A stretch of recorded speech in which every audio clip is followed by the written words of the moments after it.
السلام علیکم ورحمۃ اللہ وبرکاتہ۔ اعوذ باللہ من الشیطان الرجیم، بسم اللہ الرحمن الرحیم، رب زدنی علما۔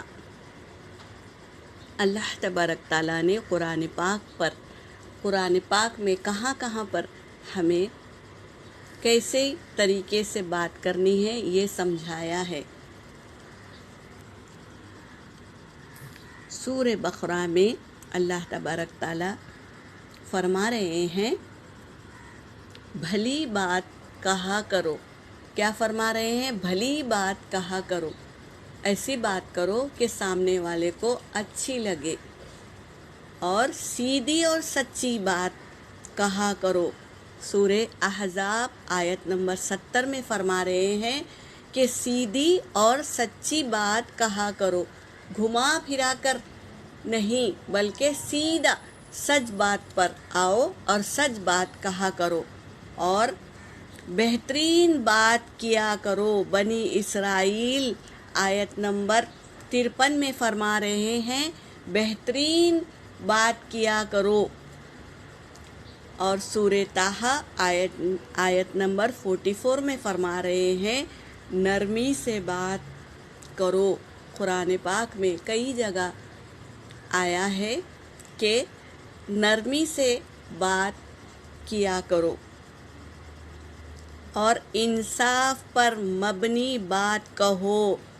سورۃ الانعام، انعام چوپائے ہیں نا، تو انعام آیت نمبر 152 پر اللہ تبارک تعالیٰ فرما رہے ہیں کہ انصاف پر مبنی بات کہو، جو بھی کہو انصاف پر بات کرو، فیصلہ کرو تو انصاف پر، عدل پر بات کہو۔ جھوٹی بات سے بچو۔ سورۃ الحج آیت نمبر 30 میں فرما رہے ہیں جھوٹی بات سے بچو۔ اگر ہم جھوٹ بولیں گے تو ہمارے منہ سے ایسی بدبو آئے گی کہ فرشتے ہم سے 2 میل دور چلے جائیں گے۔ تو فرشتے ہم سے دور چلے جائیں گے تو ہماری نیکیوں کو کون لکھے گا؟ تو دھیان رکھے، جھوٹ سے بچے۔ مذاق میں بھی ہم کو جھوٹ نہیں بولنا ہے، تو جھوٹ سے بچے۔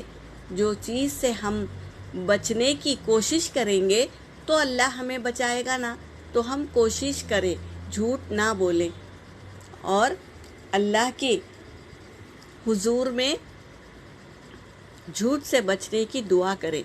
یہاں پر میرا سبق ہو گیا۔ وآخر الدعوانا ان الحمد للہ رب العالمین۔